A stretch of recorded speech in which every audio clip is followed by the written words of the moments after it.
my podcast mic closer to me. Hey, Carl. Hey, man. Man, look at those jerseys behind you. Tell me about that. I know, man. So, like, as you know, I live half the time in England, half the time in America, in Florida. In England, my office is adorned with soccer memorabilia. As you know, Burnley's my team. But when I'm in the US, my sport is basketball, right? So I got into basketball about 15, 20 years ago. I missed the whole Chicago Bulls with MJ and Pippen and all those guys. I really got into basketball watching this guy, watching Kobe Bryant. So Kobe is my all-time favorite basketball player, and my current favorite basketball player, because the Golden State Warriors are my team, is Steph Curry, right? And these two guys, absolute best in the world at their craft. And I'm the best in the world at my craft, which is buying creative finance businesses. So whenever I come into this office, right, and I see my guys on the wall, it lifts me. It's like a visual anchor, right? It puts me in a space of dominance. It puts me in a space of mastery. I feel like I'm in a Hall of Fame room with these two amazing guys. And I got Tony Robbins over there, who's another one of my kind of big heroes. James Lawrence on the wall, another one of my big heroes. James is our speaker at the Dealmaker live event in Atlanta at the end of this month, which is going to be amazing. So all my superheroes, they're all adorned on the walls of my Florida office here, and it just puts me into that peak state of mastery and best in class. I think it's so important to walk into your space and feel like you can be motivated and creative, even when you don't feel like doing it, right? Yeah. Because I think there's days you walk in your office just like me, and we don't feel like doing shit. Especially at 5 a.m. on Monday, when I had a call with one of my deal teams in the UK.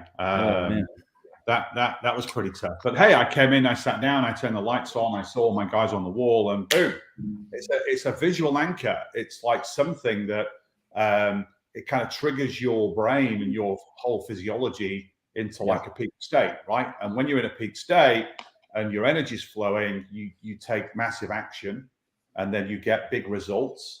And then that reinforces that state. And then you go in this positive success cycle. What a lot of people do in life, and I see this in a lot of deals, right, is they go into a deal low on confidence, low on mindset, they're slumped forward.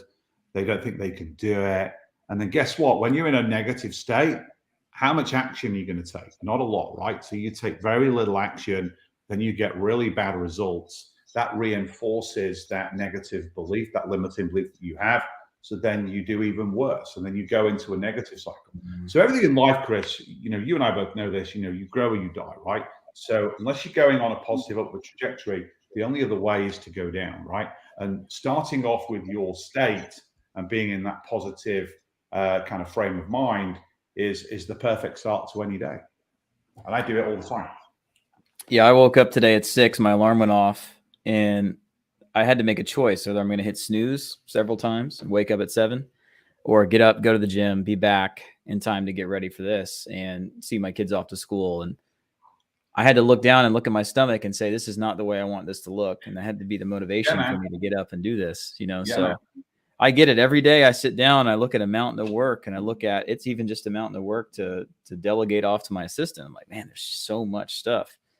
But I'll tell you, that's one reason I like being an entrepreneur. It's one reason I like being a deal maker, is because it separates us from everybody else. I think because being a deal maker, anybody can do it, but it does take a lot of motivation. It takes a lot of mindset shifts from the normal thing that people do during life. And you got to be really, really gritty. You got to be somebody who's willing to put in the work and never quit. And also understand that the payoff is usually pretty far down the road on some deals, and you got to work for it. So can we talk about deals for a minute? Let's talk about business acquisitions. We've been doing quite a few deals ourselves in our roll-ups. Interestingly, we're doing a lot. Interestingly enough, we're seeing a lot of our students inside of Protege as well, closing deals. Like it's almost like a giant boulder rolling down the hill. It's just getting faster and faster as it gets bigger. You know why that is? Do you know why so many of our students are closing deals? Why is that? Very, very simple answer to that, right? So some of the other people that teach this stuff, right, they're teaching what they did 10, 20, 30 years ago, right? I'll tell you, this. the market for business acquisitions has changed in the last 3 months, right? It's very, very different now, right? Capital, creative financing, a lot of the drivers in the market about retirement levels and all those different things. It's really changing the game.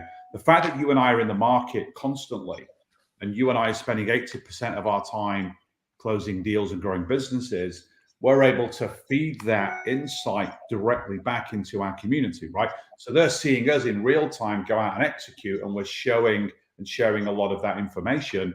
They're able to kind of take that, model that, and do their own deals. So they're not working on strategies that worked 20 years ago, right? Before the GFC and before COVID.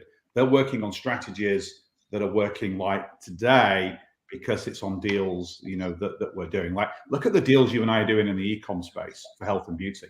Look at the business we just bought in our EdTech roll-up. Look at some of the manufacturing and engineering deals, that we're looking at. We're able to deploy all these brand new strategies that most people don't know, but then we feed those back to the people inside of our community. So that's why everyone's closing gazillions of deals, because to wrap around that, we have all this mindset training that we've just talked about, right?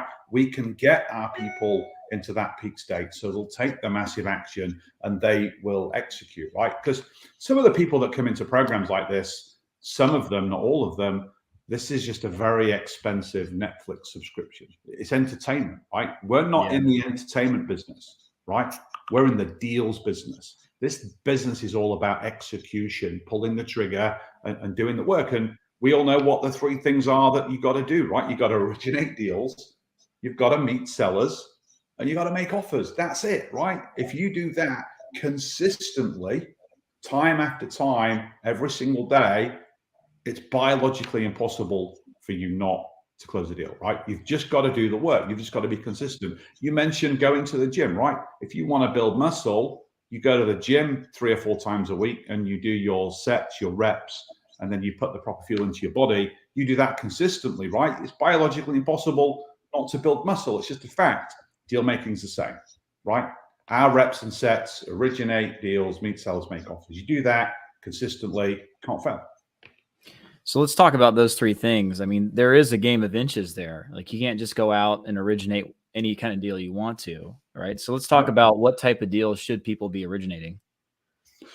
Yeah, so I think there's 2 parts to that, really. I think the first one is a buy box. What's your buy box? We'll talk about that in a minute. And then I think the second part is, once you figure out what your buy box is, where does the deal flow come from, right? So your buy box should, my buy box is going to be very, very different to anybody watching this, right?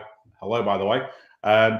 But every buy box has got to tick 3 major variables. So the first one is, buy a business that's in your lane. Buy a business that you know something about, you're interested in it, you're passionate about it, and you can add value to that business once you've bought it, either through your skills, your experiences, or your network that you can deploy into this, right? And you don't have to be an owner operator of a business, right? You can be an owner investor. You can create the vision, the strategy, the culture, the leadership, and then have somebody, you can hire somebody in as a GM to run that business for you, right? So staying in your lane is number 1. Number 2 is go and find a distressed seller of a good business, not the other way around.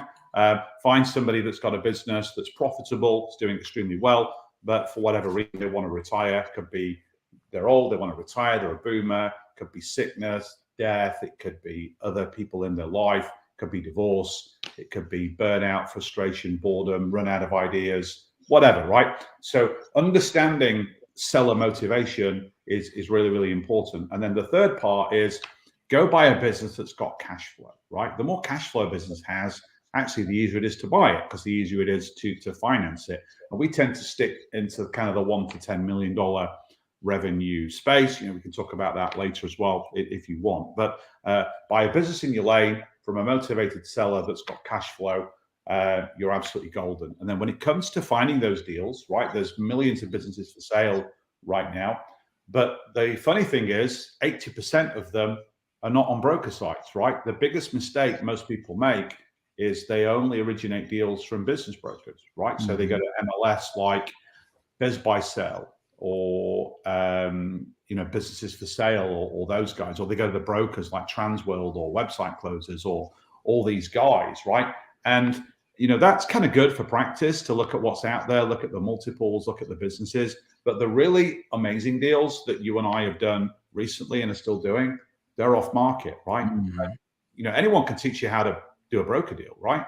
But we don't do that. And here's why. We're different, because off market deals are a lot better. The high quality businesses, they are more attractively priced. Brokers are, not all brokers, but a lot of brokers, they'll inflate the valuation of a company. They'll get in the way of you building rapport and know, like, and trust with the seller. And, we've just seen it on a business that we just bought. The brokers were very, very difficult to kind of deal with at times. And it almost kind of killed the deal. So going off market, going one-on-one with the seller, you can build amazing rapport, know, like, and trust. And you can get a lot more creative in terms of the financing and the deal structure to actually buy the business. And there's three main ways, as you know, we originate off-market deal flow. We do a lot of direct approaches, either via email or via letters, and we're leveraging a lot of AI now, which is really, really cool. We use the Bard tool from Google rather than ChatGPT. We build relationship networks, so CPAs, wealth managers, attorneys, financiers, they've all got access to deals which they can share with us. And then we do a lot of leveraging of social media, particularly LinkedIn, Facebook, all those different things. Those are the tactics that we use. And as you know, we teach this stuff. We teach our students how to execute on those strategies so they're able to go and get these off-market deals. It's a lot of information for people watching. So just so you know, Carl, we're streaming this in two places. One, the 10-day business buying launch. Hey, guys. Group. Yeah. And then also we've got this going on YouTube. So let's talk to the people in the 10-day launch group. So these are people who've invested a little bit of money in themselves. They bought our course, the 10-day business buying launch, where you're walking them through what it looks like pretty much from A to Z in 10 days, how to get started and help them get to their first signed LOI, right? So let's talk about those people specifically, the challenges that you have when you just take the 10-day launch. Let's talk about that. And then kind of what advice would you give those people? Yeah. So the 10-day launch was designed to do one thing, right? And it was designed to give you guys a real-time taste of what it's like to be a deal maker, right? So the 10-day launch is two parts. Number one, it's education. So it's giving you the strategies, the tools, the training for you to go out and do the work. And then number two, more importantly, is it puts you onto the field of play, and it puts you onto the field of play to execute and do things, namely originate deals, meet sellers, and make offers. Those are the three most important things you need to do, right? And for people that come into the 10-day launch and they go out and they do that, obviously it's a very, very, very low cost investment to come in. So not a lot of people actually pull the trigger. If it was a $50,000 fee to come in and do it, everybody would execute, right? But it's not. It's like $100 or $200, I think. So people can come in and get a taste of what it's like. What is it like to originate a deal? What is it like to meet a seller? What is it like to vet the deal, understand the numbers, and then what is it like to make an offer? And then when we get to the end of that, right, there's people are going to be in kind of two places. People are going to be like, wow, I can really see myself as a deal maker, right? I'm future pacing what this is going to be like. I've got an LOI accepted. Now what do I do? How do I raise the capital to buy the business? How do I negotiate the final terms? Like, who's going to do my due diligence for me? Where do I find an attorney that's going to paper and transact the deal for me? And then once I've closed the deal, then what do I do? How do I grow it? Where are the surges of income? How do I grow my revenues? How do I maximize my profitability? How do I do bolt-on acquisitions, or how do I do a roll-up? And then how do I sell this bigger business in the future? Who's going to buy it? Why? How much are they going to pay? And how do I negotiate that deal? So all that is what Protege is for, right? So 10-day challenge is to get people to a signed LOI. And then they're either going to go, great, I love this. This is what I want to do. Now I really need to develop the mastery and the deep knowledge and understanding and be part of a thriving community of hundreds of other deal makers that are closing deals on a daily basis, right? And being coached directly by me and you and the rest of our team. So that's camp A. And then camp B are people that, I've kind of done this, and yeah, I don't think this is for me. I'd rather stay in my W-2, or I'd rather do real estate deals, or I'd rather do something else, right? And that's fine, because Chris, as you know, deal making is not for everybody, right? This is not a get rich quick scheme. This is a get rich slow scheme, right? And it takes some work, right?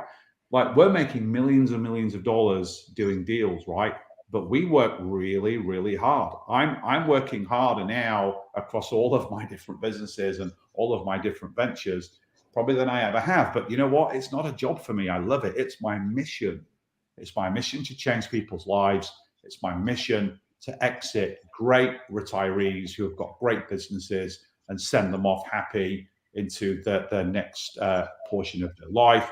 And for me and you to take those businesses and really kind of blow them up and make them super, super successful, right? So you and I are on a mission. What we're looking to do is invite other people into that mission with us. And the 10-day challenge it's like a filter, isn't it, right?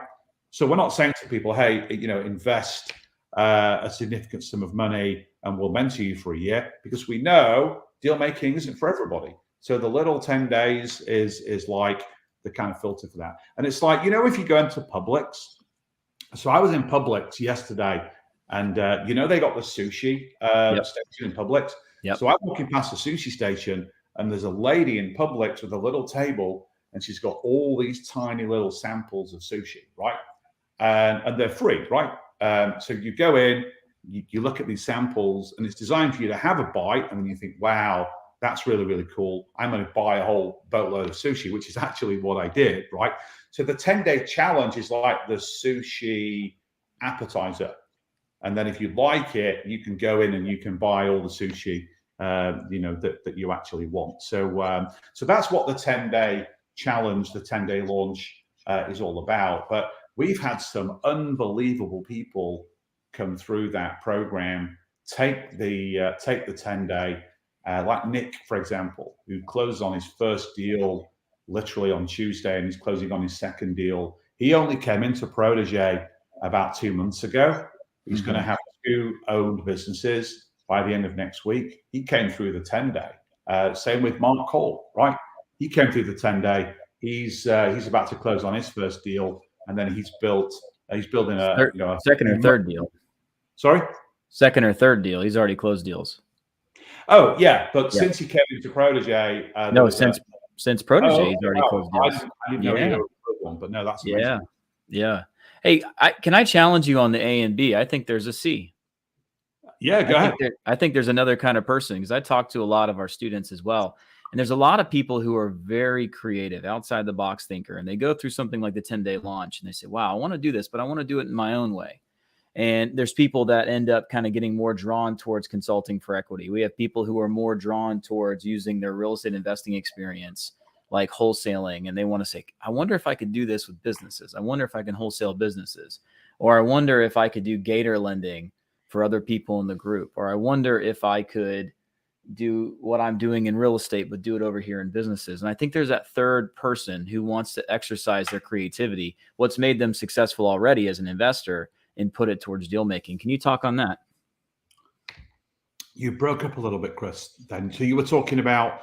I broke up. Can you hear me now? Real estate investors and consulting for equity. Yeah. So obviously, there are. I want to be a deal maker, or I don't want to be a deal maker. For people that want to be a deal maker, then there are lots and lots of different kind of variations on that. People can buy a business as an owner operator.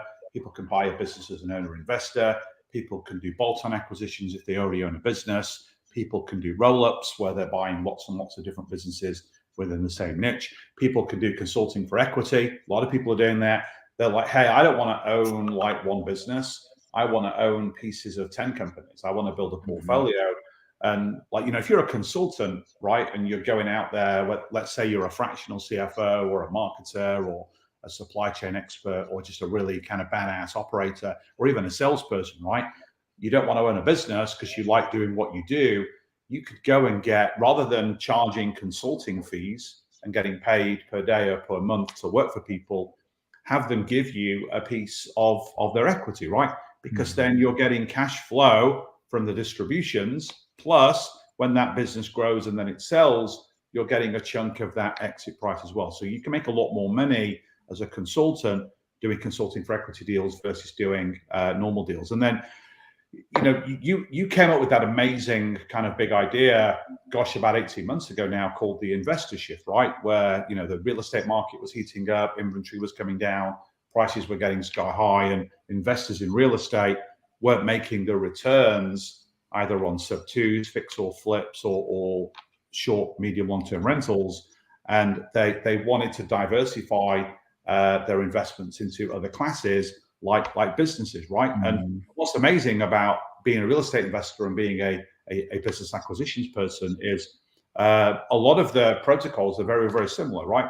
And what you and I see is a lot of real estate investors are phenomenal at buying business acquisitions because they know how to originate deals, they know it's a numbers game, they know how to vet stuff, and they know how to raise capital, right? So those people are phenomenal at buying businesses. And then there's kind of two things as well. A lot of real estate investors are coming in and saying, well, hey, I don't want to own the business, but I'm happy to invest some of my capital and partner with other people that are from that industry, right? So we talked about staying in your lane. If you're staying in your lane as an operator and you need capital, if you want to raise a whole bunch of debt from the SBA or something like that, you might need a little tiny piece of equity as a toehold into the deal. If you don't have that money or you don't want to spend your own money, we've got people inside of our community that are being the funders for those equity pieces. And then I think finally, there's something really awesome to be said about buying businesses and real estate. So you buy businesses, that business is going to cash flow you through distributions. You can take that money and then invest that in real estate as well. So you're getting that geometric compounded growth across a blended range of investments. So sorry, my camera or my feed broke up a little bit. What I was saying is that there's kind of a third person that says, hey, this looks great, but I'm a really creative person. I've made it in investing and been successful by using creative finance. Why can't I do that same thing here? And there's probably people out there that are wanting to do wholesaling business deals. You can, yeah. Yeah, or gator lending to people who are doing business deals. And that's what's so cool about what we do and how those two worlds collide, is that there's so many parallels and there's so many ways to get creative. Because as a deal maker on my side, I'm so different than you, right? I do things differently. When I look at a business, I don't see the spreadsheet. I look at how big can I make the numbers, right? For me, as a business growth specialist. So I think we all look at it differently. And I think that's what's so cool about buying businesses and being a deal maker is it can be different for everyone. And there's not just one way to do it. This is why you and I are such amazing partners, right? Because, I'm the deals guy. I can close the deals and raise the capital and do anything that we want to do. But then you're the growth guy. You're the guy that can create the surges of income and take these businesses, all the way, to the moon. I can do that to some degree, but, nowhere near as powerful as you can. And you can close deals. You've bought your own businesses. So I'm the master on the deal side. You're the master on the growth side. That's why we're phenomenal kind of partners. And, you talked about wholesaling, right? So wholesaling, you can make 1,000 times more money wholesaling a business deal than you can wholesaling a real estate deal, right? You want me to tell you how to do it real quick? Yeah, tell me. So if you're wholesaling real estate, so I just bought 2 sub-2 deals in Florida, right? So I bought these 2 houses, creatively phenomenal deals, hardly had to put any of my own money in, right? And they're cash flowing like crazy because they're Airbnbs. I had to pay 2 entry fees to wholesalers, and I think $15,000 each, right? So a wholesaler went out, got the deal under contract, did all the heavy lifting, and then sold that deal to me to transact, and I paid them $15,000, right? Amazing, right? And there's a lot of wholesalers do that. If you wholesale a business acquisition, you can make $1 million, right? Let me tell you how to do that, right? So let's say you find a business that's doing $400,000 a year in cash flow, right? So obviously businesses cash flow a lot more than real estate, a lot more. So you've got a business cash flowing $400,000 a year. And let's say you've got a seller that needs to exit that business very, very quickly, doesn't want to wait 5 months for you to go and raise all that financing from the SBA and go through all that timely due diligence. Seller doesn't want that, right? They want to come out of the business, in the next 2 to 4 weeks. They want a quick, simple, easy deal, and they're prepared to take their money over a period of time. It's called an annuity deal, right? So let's say you've got a business cash flow in 400,000 a year, and the seller says, okay, I'll sell you my business for $1 million, which is a 2.5 times multiple, and I'm going to let you pay me over a 10-year period. So it's going to be $100,000 a year for me to sell you my business. I don't have to work in it anymore. I'm still getting paid. That money is going to top up my retirement, and that money is going to be a lot more tax efficient for me. If I get all the money at close, IRS, Uncle Sam, he's going to take half of it. And then, I'm struggling, right? So if I'm getting it over an installment sale under the IRS code, I can stretch the tax out and pay a lot less, right? So it's a $1 million deal over 10 years, right? So let's say you're a wholesaler and you find that deal, you build a relationship, and you get that deal under contract. Now, let's say you don't want to own that business, don't want to have anything to do with it, right? You can go and wholesale that deal to someone in Protege. So if you find someone in Protege where that deal is in their lane, and we've got every sector covered in probably 7 different countries, but most people in the States, you can go. So let's say I'm a Protege and you're the wholesaler. You come to me and say, hey, Carl, I know what your buy box is because we publish it for all of our members. I found this deal. It's cash flowing $400,000 a year. It could be a bolt-on to a business I already own, or it could be a brand new business for me that's bang in my lane. If you say to me, hey, Carl, I've got this deal. It's cash flowing 400, right? You get to keep $200,000 a year, Carl. That's free profit for you. You don't have to go out and raise any capital. You've just got to do this deal, sign this contract. Chris, you're going to take the $100,000 a year, and we're going to pay $100,000 a year to the seller. So 400K in cash flow, 100 goes to you, you're the wholesaler, 100 goes to the seller, and 100 goes to, so 100 goes to you, 100 goes to the seller, and 200K comes to me as owning that business, right? I'm going to absolutely bite your hands off. Like, I want that deal, right? You're giving me $200,000 a year of free cash flow, right? But you're going to make $1 million over the next 10 years, right? So $1 million wholesaling a business acquisition, $15,000 wholesaling a real estate. So how many real estate deals would you have to wholesale to make $1 million? A lot, right? A lot, yeah. Acquisition. So wholesaling a business acquisition. We were talking about this last night. Wholesaling acquisition can be extremely profitable if you know how to do it, and that's obviously what we teach in Protege. So we don't have a lot of time left here for today's chat, but we're going to do this every week for everybody who's watching. Yeah. One thing I want to touch on though before we go is there may be somebody inside this Facebook group or watching this on YouTube. It says, Carl, that sounds lovely. It sounds amazing. 100 grand a year for wholesaling, but businesses that are profitable at $400,000 a year, those sellers aren't going to sell seller financing. That doesn't make any sense to me. That sounds like bullshit. Tell me about that. Does it make any sense to you, or were you speaking in the third person? I get it. I said there's someone watching that's probably saying that sounds great, but that's not reality. Tell me. Yeah, cool. Okay, so when we're looking at deals, there's 2 types of sellers, right? So 20% of sellers, typically younger entrepreneurs, and you might see this in, SaaS, e-com, those kind of high growth industries. They're all about cashing out at close and going on and doing another thing, right? But if you're a retiree, right? If you're a retiree and you're burnt out, frustrated, bored, sick, could be dying in some cases, right? You've got very, very different motivations to want to come out of your business, right? And do you know what the average retirement account is for a retiring baby boomer in the United States? Do you know how much it is that they've got in their 401k? For a business owner, how much? For a business owner, it's $202,000 according to the Exit Planning Institute, who track this stuff, right? So the average boomer that's retiring and selling their business, you've got 10,000 baby boomers every day that are retiring, and about a third of them own a small business. And the average of those people in their retirement pots is $202,000, right? So they can't retire on $202,000. Their business is the big surge of income into their retirement pot, right? Now, there's 2 factors that I want to talk about. The first one is the number of deals that actually get listed that sell. It's 1 in 11, right?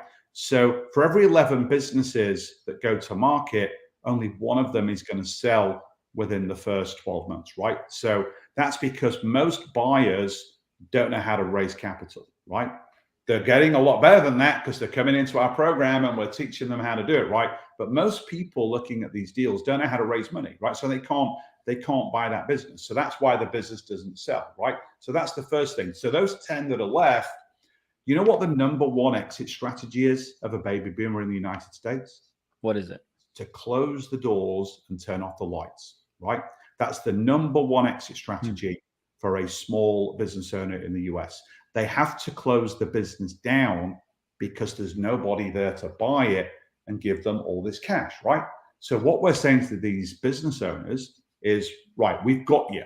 We're going to help you exit this business gracefully, but we're going to pay you over an extended period of time. Now, there are a number of very powerful benefits to the seller to do something like that. Number one, we can typically offer them more money to buy the business than a bank is ever going to appraise, the deal for, because interest rates are going up. Banks are starting to appraise deals now, at a much lower level, right? Because they look at debt service cover ratios and all those different things, right? So banks are a lot more nervous, even under the SBA program. So for us to do a 10-year annuity deal, we can pay the seller a lot more money. So that's benefit number one, the seller's getting more cash over time. Number two, they're going to pay a lot less tax. Under the new IRS code for an installment sale, they only have to pay the tax in the period that they receive the money. If they sold their business, got all their cash up front, they're going to lose half of it, right? And then with the money they got left, they're probably going to spend some of it, and then they got to invest it in a retirement plan. Then they're going to pay fees and tax on that. So that money's dwindling all the time, right? So not only are they getting more money, they're paying less tax, and then they're able to top up that retirement pot that they've got that's small to be able for them to retire and not have to change, their standard of living, right? There's another major benefit.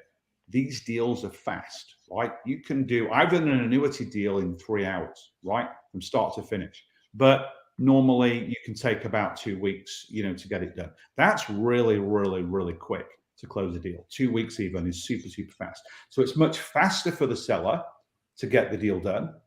And it's also a lot less stressful, right? If you go to a bank and you want to go and raise capital, it's not stressful for you as the buyer, but it could be stressful for the seller because the bank's going to do a lot of rigorous due diligence on that business to justify putting the money into the deal, right? So if you're buying it with no money out of your own pocket, no money out of anyone else's pocket, they're just going to use a percentage of the cash flow over time to fund it. You can do very, very quick, very light touch due diligence. There's probably half a day of legal work, just making sure that the business is safe to buy and the seller actually owns it. I've looked at a couple of deals in the past where the seller actually didn't own the business anyway, but lawyers can figure that out in 5 minutes, and then just check they've done their tax returns and that you're buying something that's whole and safe. You can do that super, super quickly. And then you can do all the detailed analysis and due diligence after you bought the business, right? And if you do the work and you don't like it, under the terms of the deal, you just give it back, right?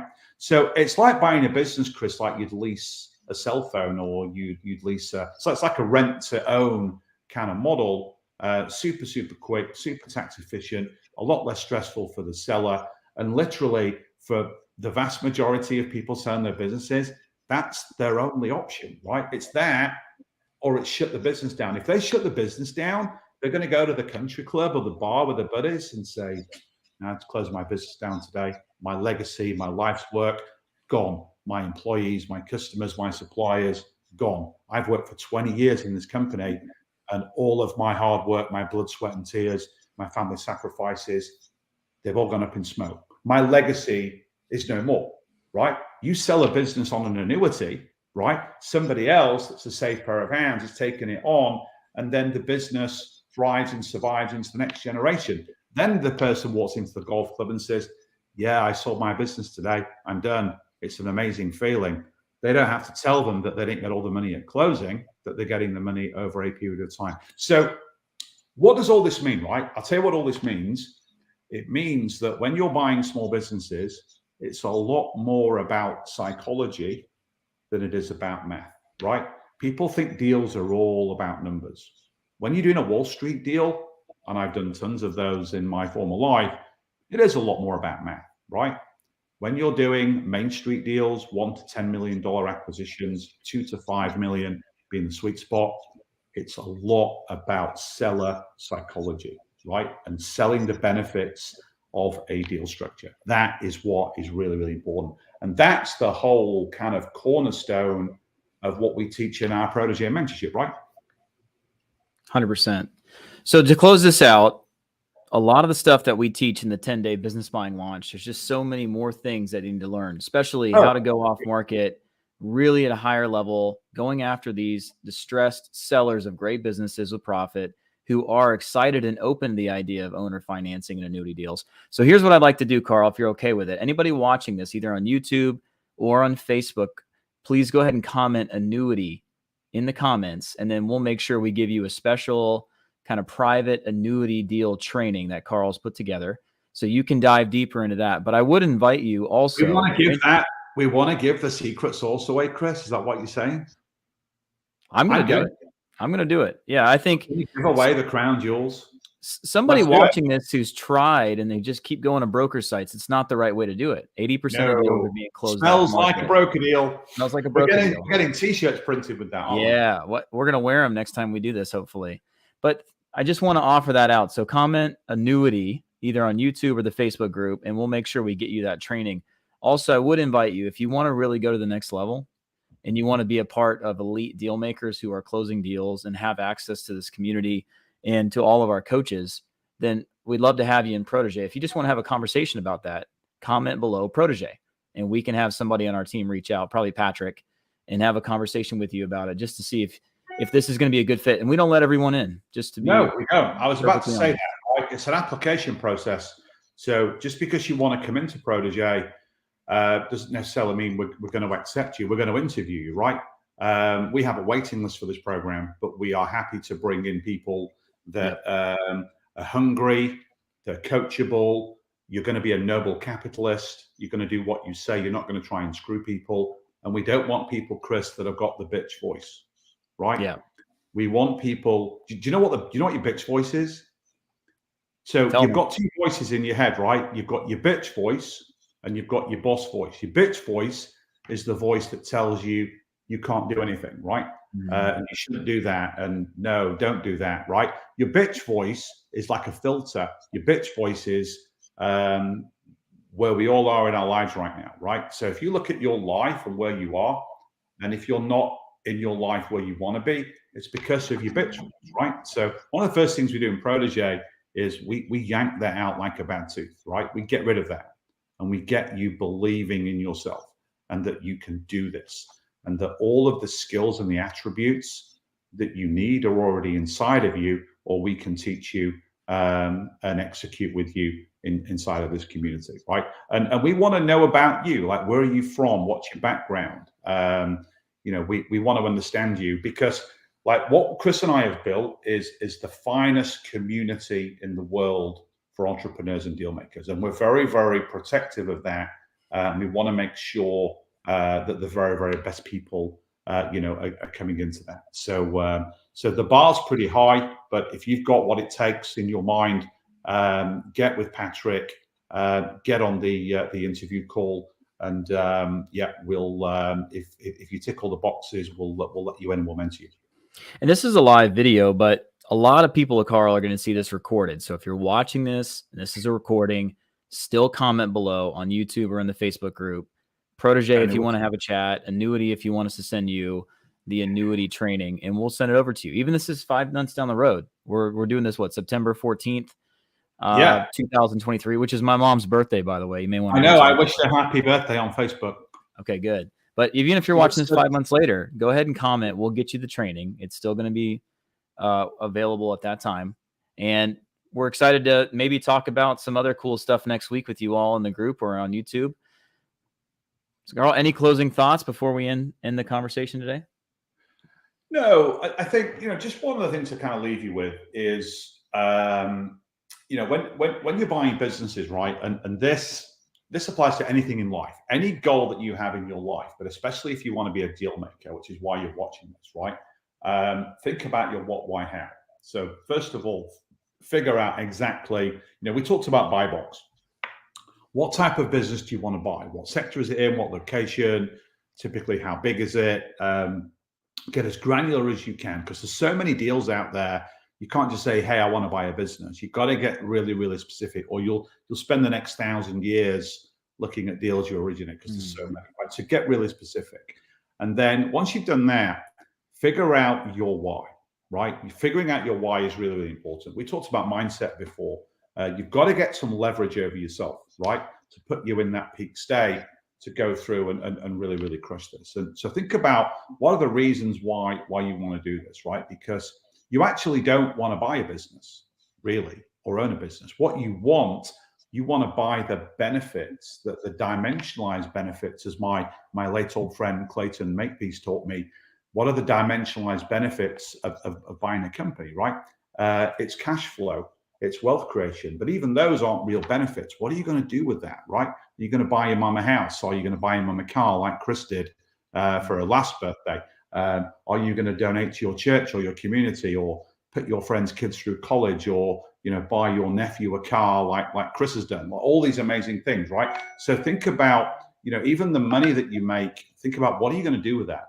Think of that money as an instrument of good, as a tool for you to do really, really good things with, right? And then that's going to light you up. If you're going to sponsor tons of kids to go to college, or you're going to invest in communities and special causes, that's going to give you so much fire in your belly and fuel to crush this. It's going to be the easiest thing in the world, right? And then once you've figured out, there might be other reasons. You might not be money motivated, and that's fine.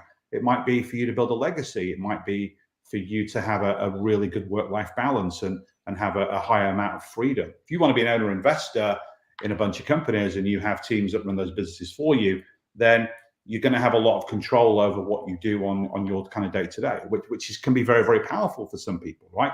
The wealth side might be secondary to that freedom and work-life balance. So really kind of figure out, future pace, right?